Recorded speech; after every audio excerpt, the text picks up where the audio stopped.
Becoming a doctor is a pretty long process, whether it be MCAT, extracurriculars, volunteering, research, or physician shadowing. You have to do a lot in order to get into med school. For a lot of pre-meds, the process is confusing, long, and there's not really a reference to look to. So by using this channel, I want to be an example of a pre-med student, whether it be to what activities a pre-med student is doing, so it can act as a reference, or others can see what pre-med students are going through, or just for myself to look back on in the future and see where I started. So in this video, I'm going to go over what major I am in university, the courses that I'm taking, some of the extracurriculars that I'm doing, some of the volunteering that I'm doing, and some of the motivations of why I want to be a doctor. So currently I'm a biology major. I'm in my third year. I've done quite a bit of biology courses. I still need to do some chemistry courses and physics. I still have the dreaded organic chemistry labs coming up, so I still need to get those done. But these are some of the courses that I have done or I'm going to do in the future in order to fulfill the prereqs for a medical school application. When it comes to work experience, I worked as a lifeguard for a while. For 2 years, I worked at my local pools as a lifeguard, so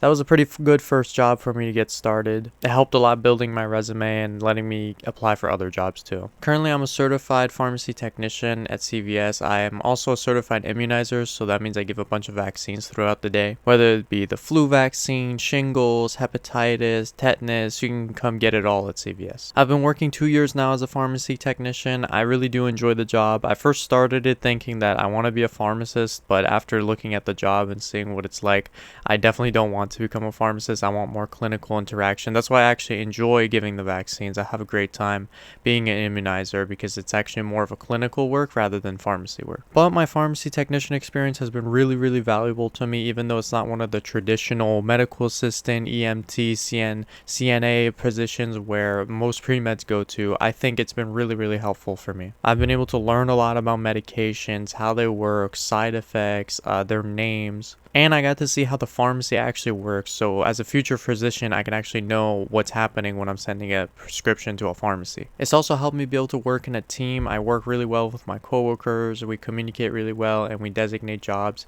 to be done on time and in order to serve all the patients on time. Overall, it's been a great learning experience, and I don't regret working at the pharmacy at all. Even though it's not a traditional pre-med track, it can be really helpful. So if you're working in a position that's healthcare related and you're learning a lot, that's all you really need. You don't need to be working.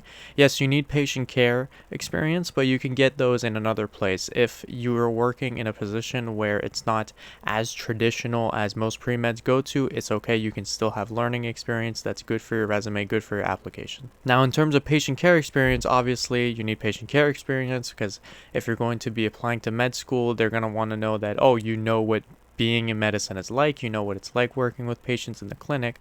So in terms of getting that, I've been volunteering as a medical assistant. I got a medical assistant certification when I finished high school through a class that they would do, and I've renewed that certification so it can last another 2 years. Currently, I'm working at a free clinic where we serve patients who don't have insurance care. We provide free health care for them. So I work as the medical assistant there. I take their vitals, I ask them their questions, the screening questions, medication, allergies. You do the depression screening on them. So you get a lot of patient care experience in those kinds of clinics. I've only been volunteering there for a few months, but it's been a great learning experience. I've learned a lot about how working in healthcare is like, and it's definitely shown me that it's something I'm interested in. That's really the main point of these patient care experiences that they want you to get, is for you to realize, hey, do I want to be in this setting? Do I want to be working with people? Am I a people's person? Or maybe I want another position in healthcare that's less people oriented. So that's the main point of getting these healthcare positions. For extracurriculars, obviously they want you to be a normal person for med school. They don't want some one-dimensional doctor, I just study medicine person. They want a person who actually has a life,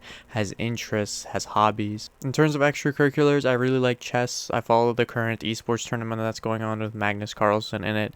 He's objectively the best chess player of all time, but my personal goat is Hikaru because he teaches really well. I like him. I also like art a lot. I like drawing. I like painting. It helps a lot with things to do in my free time. It's a good stress relieving activity. It's just overall a fun thing to do. I also like playing guitar, although I have been procrastinating on that a little bit. I have a guitar page where I posted my guitar music that I was learning, but I've been kind of slacking on that for a little bit. Definitely going to go back on that soon. I recently started playing soccer a lot. I really enjoy playing. I just organize little soccer games with my friends. It's not like an official club or anything. I just play with my friends and we just have a good time. In terms of things in school, I'm in the EMS club. I also am in the student healthcare organization. So we have a bunch of people who are interested in healthcare, whether it be dentistry, pharmacist, physician, PA, anything like that. You have this whole student organization where you plan events and you do service events, you do social events for people to come and gather around and network. Overall, I think it's a really good extracurricular to be involved in. It's good for leadership skills and socializing. So yeah, I definitely do want to take a gap year after graduating and getting my bachelor's before applying to med school, because in terms of planning, I was not planning to become a physician at the start of college. I was looking at many different careers, possibly PA and pharmacist. I was not planning to go to med school, so I didn't really plan my courses around that. So I definitely have to finish my courses a bit later, so that doesn't allow me to apply to med school before graduating for my bachelor's. I definitely want to be working in a medical office after graduating. By that time, my pharmacy technician license would be expired, and I just want to work in a more patient care oriented space like a clinic. Definitely, I have to shadow physicians throughout the gap year. I have to spend a lot of hours shadowing physicians. I want to shadow a lot of different specialties because I'm always open to changing my mind on in terms of what specialty I want. Currently, I want to do primary care or internal medicine, but after shadowing the physicians in different specialties, maybe I changed my mind, maybe I don't. I definitely want to have the opportunity to shadow people. When it comes to studying for the MCAT during the gap year, I definitely want to spend at least 3 months working full-time on studying just so I can remember the material for the MCAT. I know some people study for longer. I think if I just studied for longer, the stuff that I learned at the beginning of the month or that I reviewed at the beginning of the month would just become lost, so it would just be pointless. So I think I would retain it more if I just had a shorter, more active study session of about 3 months rather than 6 months. I also want to keep volunteering for the community. I genuinely really like the interactions that I have in the clinics with people, with their families, their kids show up, and it's really good time in the clinic being able to take care of people. So I want to keep doing that throughout the gap year. I think this part of the process regarding your motivations of becoming a doctor or wanting to go to med school is really important, because that's going to be the thing that's driving you to do all this hard work. You know, it's not a short training, it's not an easy training, it's a pretty hard time to go through med school, so you definitely want to have the right motivation. So I really think this is a really important one. Well, one of my biggest motivations is being able to have that deeper level of knowledge in medicine. I know PAs have a lot of knowledge and NPs have a lot of knowledge. They can totally diagnose patients and they do a great job actually. A lot of people like going to their PA or NP rather than their doctor because they actually spend more time with their patients. They have higher patient satisfaction sometimes.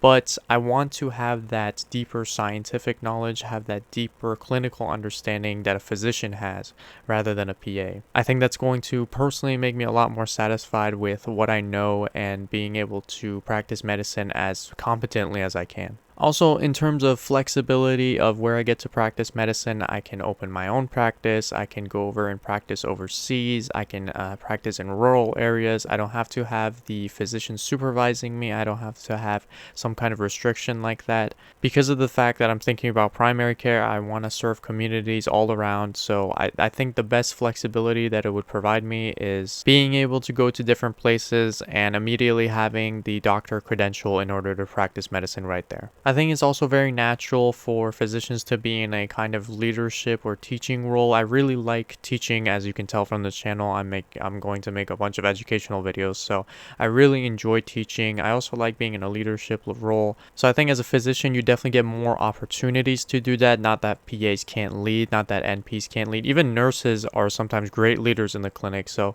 it's not really about your position. It's more about what opportunities you're given and what opportunities you have the flexibility to lead and teach. In terms of some of the more personal motivations that I have for becoming a physician that doesn't have to do anything with leadership or community service is that I want to study as much as possible. I want to achieve as much as possible. I want to push myself to achieve as much as I can. I think I've been given a great opportunity throughout my life to have access to this kind of education and being in the country that I am, so I definitely want to use the resources to the fullest of my ability and become as knowledgeable as I can. I think Leonardo da Vinci has a lot of great quotes, but one of my favorite ones that he has is, "Iron rusts from disuse, stagnant water loses its purity, and in cold weather becomes frozen.